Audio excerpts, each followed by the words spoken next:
Have you ever wondered कि banks आपसे पैसा कमाता कैसे है? आप शायद कहोगे लोन पे इंटरेस्ट लेके। But what if I tell you कि बैंक आपसे बिना लोन दिए भी पैसा कमाता है? कभी आपने नोटिस किया है, जब आप एटीएम यूज़ करते हो, क्रेडिट कार्ड स्वाइप करते हो या सिर्फ अकाउंट मेंटेन करते हो, तब भी बैंक अर्न करता है? एक्चुअली बैंक सिर्फ एक प्रोडक्ट नहीं होते, ये एक पूरा इकोसिस्टम होते हैं, जहाँ हर छोटी सर्विस के पीछे एक हिडन अर्निंग मॉडल होता है। और इस वीडियो में मैं आपको वही हिडन सिस्टम सिंपल लैंग्वेज में समझाने वाला हूँ, जो नॉर्मली लोग नोटिस ही नहीं करते। तो हम पहले स्लाइड पे आ जाते हैं। बैंक को एक शॉप की तरह मत सोचो, एक मॉल की तरह सोचो। जैसे मॉल में अलग अलग शॉप्स होते हैं, वैसे ही बैंक के पास भी मल्टीपल प्रोडक्ट्स होते हैं, और हर प्रोडक्ट एक अलग अर्निंग काउंटर होता है। इसलिए बैंक सिर्फ एक काम नहीं करता, बल्कि मल्टीपल स्ट्रीम से इनकम जनरेट करता है। अब हम आ जाते हैं डिपॉजिट स्लाइड पे। डिपॉजिट्स बैंक के लिए रॉ मटेरियल की तरह होते हैं। जितना ज़्यादा बैंक के पास लो कॉस्ट डिपॉजिट्स होंगे, उतना ज़्यादा उसका अर्निंग पोटेंशियल होगा।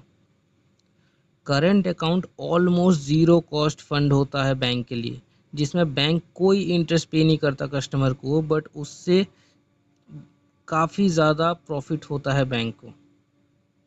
Saving account low cost fund होता है, इससे भी अच्छा इनकम आता है बैंक को।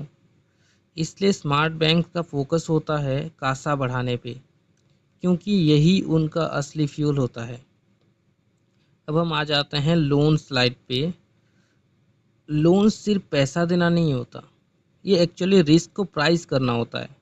हर कस्टमर का इंटरेस्ट रेट सेम नहीं होता, क्योंकि हर कस्टमर का रिस्क लेवल अलग होता है। लो रिस्क कस्टमर को लो रेट ऑफ इंटरेस्ट पे लोन मिल जाता है, जबकि हाई रिस्क कस्टमर को हायर रेट ऑफ इंटरेस्ट पे लोन मिलता है।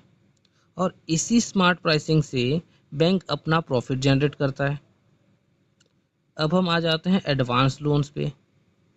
अब जब बात आती है बिजनेस क्लाइंट्स की, तो गेम थोड़ा और इंटरेस्टिंग बन जाता है। यहाँ बैंक आपको पूरा पैसा नहीं देता, सिर्फ एक लिमिट असाइन करता है। आप जितना अमाउंट यूज़ करोगे, सिर्फ उतने पे इंटरेस्ट लगेगा। मतलब अनयूज्ड अमाउंट पे कोई कॉस्ट नहीं, और यूज्ड अमाउंट पे earning. Simple but powerful model. अब हम आ जाते हैं क्रेडिट कार्ड्स पे। क्रेडिट कार्ड बैंक का सबसे पावरफुल प्रोडक्ट होता है। क्यों? क्योंकि ये स्पेंडिंग को बहुत इजी बना देता है, और जब स्पेंडिंग इजी होती है, तो लोग रीपेमेंट डिले और कर देते हैं, और वही डिले बैंक के लिए इनकम अपॉर्चुनिटी बन जाता है। नेक्स्ट हम आ जाते हैं पेमेंट्स पे। आपको लगता है यूपीआई फ्री है, लेकिन सिस्टम बिल्कुल भी फ्री नहीं है। Behind the scenes banks, payment networks और मर्चेंट्स सब मिलके एक वैल्यू चेन क्रिएट करते हैं, और हर ट्रांजैक्शन के साथ कहीं ना कहीं बैंक अर्न कर रहा होता है। अब हम आ जाते हैं सबसे इम्पोर्टेंट थर्ड पार्टी प्रोडक्ट्स पे। ये बैंक का स्मार्टेस्ट बिजनेस मॉडल है। यहाँ बैंक अपना प्रोडक्ट बनाता ही नहीं, कोई रिसर्च एंड डेवलपमेंट का कोई खर्चा नहीं, सिर्फ दूसरों के प्रोडक्ट सेल करता है। इंश्योरेंस किसी और का, म्यूचुअल फंड किसी और का, लेकिन कमीशन पूरा बैंक का। ज़ीरो इन्वेस्टमेंट, ज़ीरो रिस्क, और प्योर इनकम। नेक्स्ट हम आ जाते हैं वेल्थ स्लाइड पे। जितना बड़ा कस्टमर, उतनी personalised service. High value clients के लिए डेडिकेटेड रिलेशनशिप मैनेजर होता है, और कस्टमाइज्ड फाइनेंशियल एडवाइस दी जाती है।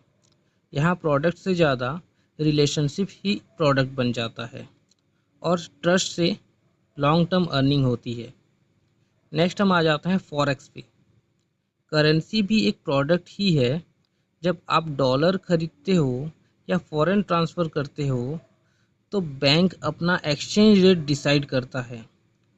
बाइंग प्राइस और सेलिंग प्राइस में एक डिफरेंस होता है, और वही डिफरेंस बैंक का मार्जिन होता है। नेक्स्ट स्लाइड पे आ जाते हैं हम डिजिटल। डिजिटल बैंकिंग में प्रोडक्ट दिखता नहीं है, बट यूज़ सबसे ज़्यादा होता है। Mobile apps, payment gateways, subscriptions, ये सब इनविजिबल अर्निंग चैनल्स हैं। और जब small charges millions of users से मल्टीप्लाई होते हैं तो वो कन्वर्ट हो जाता है ह्यूज रेवेन्यू में। अब हम आ जाते हैं एसएमई और कॉरपोरेट स्लाइड पे। एक सिंगल कंपनी बैंक के लिए मल्टीपल अपॉर्चुनिटीज़ क्रिएट करती है। सैलरी अकाउंट्स, लोन्स, ट्रांजैक्शंस, एक ही क्लाइंट से 3 से 4 रेवेन्यू स्ट्रीम्स जनरेट हो जाते हैं। नेक्स्ट आते हैं हम पेनल्टीज़ पे। बैंक की अर्निंग का एक पार्ट कस्टमर की मिस्टेक से भी आता है।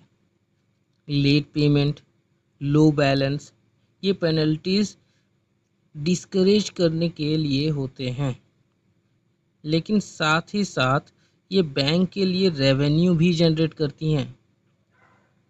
नेक्स्ट स्लाइड इन्वेस्टमेंट्स का है।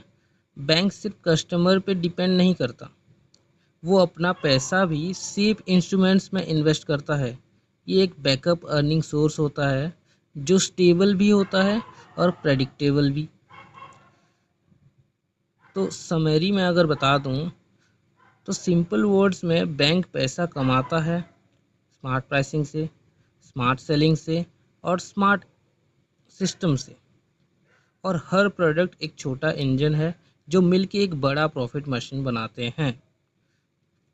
एट द एंड मैं बताऊंगा, अब जब भी आप बैंक यूज़ करोगे आपको क्लियरली समझ आएगा कि कौन सी सर्विस से बैंक अर्न कर रहा है। अगर वीडियो यूज़फुल लगा हो तो लाइक करो, शेयर करो और सब्सक्राइब ज़रूर करो। Thank you.